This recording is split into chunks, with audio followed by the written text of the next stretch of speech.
Hello everyone. तो इस video में हम पढ़ेंगे फीचर्स ऑफ मार्केटिंग। ये फीचर बेसिकली जो अभी हमने कॉटलर भाई साहब की डेफिनेशन पढ़ी थी मार्केटिंग की, उनसे काफ़ी हद तक लिए गए हैं। तो अगर आपने पिछली वीडियो नहीं देखी तो पहले वो वीडियो देख के आओ, क्योंकि इस वीडियो में बहुत सारी चीज़ें रिपीट हो रही हैं जो कि मैं ज़्यादा लेंथ में एक्सप्लेन करूंगा नहीं। लिंक आपको डिस्क्रिप्शन में मिल जाएगा उस वीडियो का और सारी वीडियोस का जो मैं अभी तक अपलोड कर चुका हूँ। तो देखो, फीचर्स ऑफ मार्केटिंग में सबसे पहला फीचर क्या होता है मार्केटिंग का, कि वो फुलफिल करता है marketing needs and wants of the customer.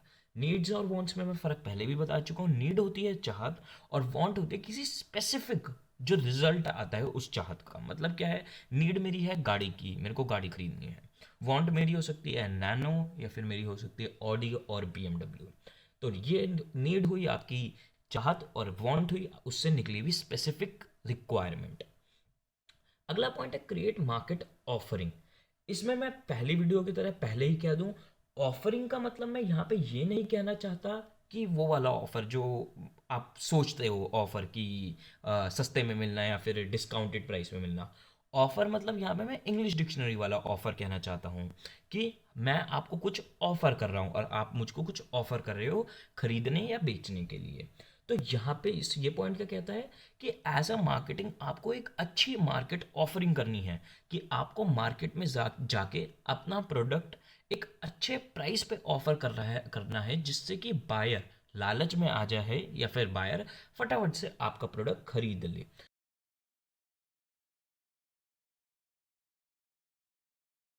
Market आपकी कुछ भी हो सकती है, जैसे मेरी मार्केट है यूट्यूब। यहाँ पे मैं एडवर्टाइज़र से पैसे लेता हूँ।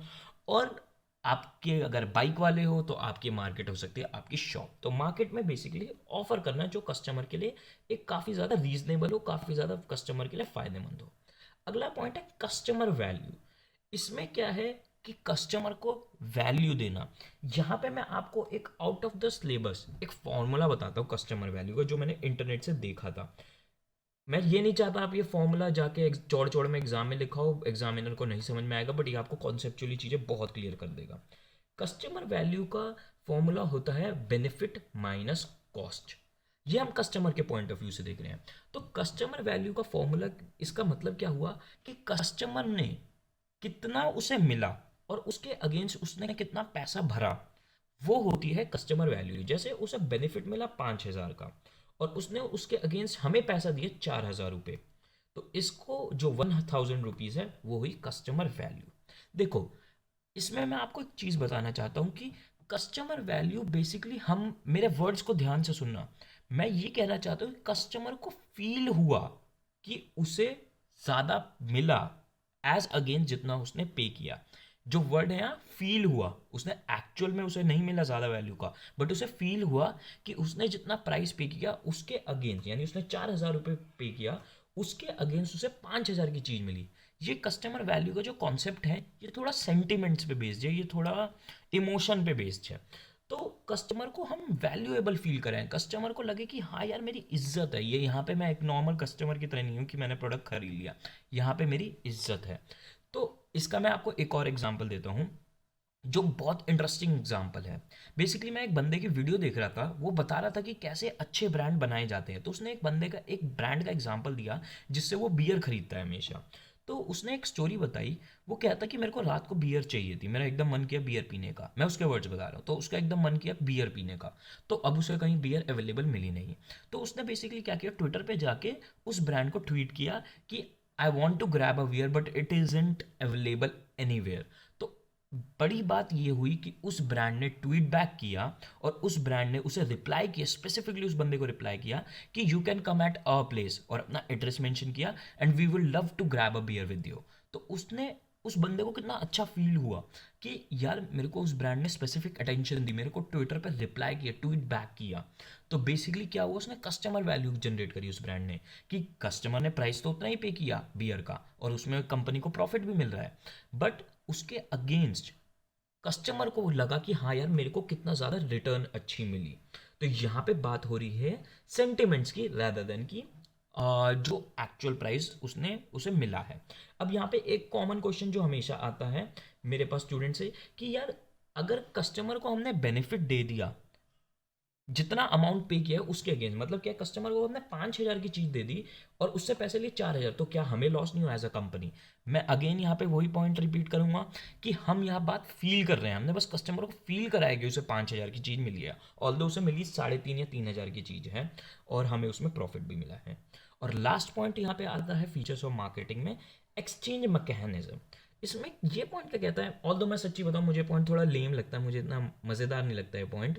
ये पॉइंट क्या कहता है कि एक मार्केटिंग का काम ये भी होता है कि एक अच्छा एक्सचेंज मैकेनिज्म बनाया जाए। मतलब क्या है कि हम जो प्रोडक्ट दे रहे हैं उसके अगेंस्ट हमें वो चीज़ मिले जो हम चाहते हैं, पहली चीज़, और हमारा प्रोडक्ट जो है वो कस्टमर तक पहुंच सके एक एफिशिएंट वे में।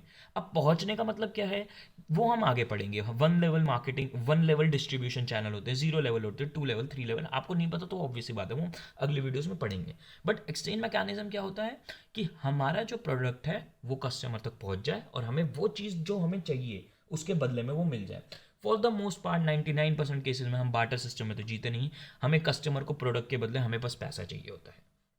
अब मेन जो यहाँ पे चीज़ पढ़ने वाली है वो है कि कंडीशन क्या है एक एक्सचेंज मैकेनिज्म, एक फ्री एक्सचेंज मैकेनिज्म होने की। चार कंडीशन है जो होनी ही होनी चाहिए। पहला क्या है, involvement of at least to parties, मतलब क्या दो पार्टीज होनी चाहिए, बायर और सेलर, कोई ज़्यादा टेक्निकल नहीं। ईच पार्टी है समथिंग टू ऑफर, मतलब कि दोनों पार्टी को कुछ देने के लिए हो, मतलब बायर के पास, सेलर के पास कोई प्रोडक्ट या सर्विस हो देने के लिए, जैसे मैं ट्यूशन देता हूँ, और बायर के पास कुछ ना कुछ हो जो मेरे को सेटिस्फाई कर दे। 99% केसेस में जैसे मैंने कहा कि मनी ही चाहिए होती है एक सेलर को बायर से। अगला पॉइंट है each party should be able to communicate to each other. ऐसा ना हो कि एक पार्टी ही कम्युनिकेट कर सकती है, दूसरी पार्टी नहीं कर सकती। इसका मैं आपको एग्जांपल देता हूँ। जैसे मैं लॉ पढ़ रहा था जब बीकॉम ऑनर्स में, तो उसमें हमें काफ़ी अच्छी केस स्टडी पढ़ाई गई थी। एक बंदे ने क्या किया कि उसने अपने एक पोटेंशियल कस्टमर को, मतलब जो उसे लग रहा था कि उसका प्रोडक्ट खरीदेगा, उसे एक लेटर लिख दिया, मतलब बहुत पुरानी बात है जब लेटर का ज़माना था, उसने उसे लेटर लिखा कि मैं अपना प्रोडक्ट, एग्जाम्पल ले लेते हैं, उसने बाइक कही, मैं अपनी बाइक आपको 10,000 रुपये में बेच रहा हूँ, अगर आपने इस लेटर का 2 दिन में रिप्लाई नहीं किया तो मैं ये समझूंगा कि आपने बाइक परचेज कर ली। तो हुआ क्या, उस वो बंदा जो था वो 2 दिन में रिप्लाई नहीं कर पाया लेटर का, और जिस जो बंदा बेच रहा था बाइक, उसने जाके कोर्ट में जाके केस कर दिया कि इसने मेरे को पैसे नहीं दिए। तो उस केस में क्या हुआ, ऑब्वियस सी बात है, कोर्ट ने उसे भगा दिया कि जब आपने उसे अलाउ ही नहीं किया, आपने अपनी तरफ से कंडीशन लगा के भेज दी कि हाँ भाई कि 2 दिन में अगर रिप्लाई नहीं किया तो मैं समझूंगा तूने खरीद ली बाइक, तो फिर ऐसा कुछ आप वैलिड ये ऑफर नहीं किया, आपने वैलिड कम्युनिकेशन का पाथ अलाउ नहीं किया, तो उस केस में कोर्ट ने वो केस खारिज कर दिया। तो क्यों किया, क्योंकि कम्युनिकेशन एक साइड थी, सिर्फ बायर, सिर्फ सेलर कम्युनिकेट कर रहा था, बायर कम्युनिकेट नहीं कर रहा था। तो इसमें ये माना नहीं जाएगा फ्री एक्सचेंज। और लास्ट पॉइंट क्या है, each party has option to accept, यहाँ पे मैं सॉरी यहाँ पे मैं लिखना भूल गया, टू एक्सेप्ट और reject, reject each others offer, मतलब दोनों दोनों पार्टीज के पास ऑप्शन है कि वो चाहे एक्सेप्ट कर ले या रिजेक्ट कर ले, अगर उन्हें उनके डिजायर्ड प्राइस पे प्रोडक्ट नहीं खरीदा या बेचा जा रहा, तो दोनों के पास ऑफर होना, चॉइस होनी चाहिए। ऐसा नहीं होना चाहिए कोई प्रॉपर्टी डीलर गया किसी प्रॉपर्टी के ओनर के पास, उसकी कनपट्टी पे बंदूक रखी और कहा कि प्रॉपर्टी बेच, मेरे को 10 लाख रुपए में अपना 2 करोड़ का फ्लैट मुझे 10 लाख रुपए में दे दें। वो फ्री एक्सचेंज नहीं माना जाएगा और वो लीगल नहीं माना जाएगा। तो यहाँ पे क्या है, दोनों पार्टीज के पास ऑफर, ऑप्शन होना चाहिए ऑफर को एक्सेप्ट और रिजेक्ट करने का। तो ये होते हैं फीचर्स ऑफ मार्केटिंग मैनेजमेंट। अगली वीडियोस में मैं आगे के टॉपिक कवर करूँगा जो जल्दी आ रही हैं। तो अभी के लिए बाय।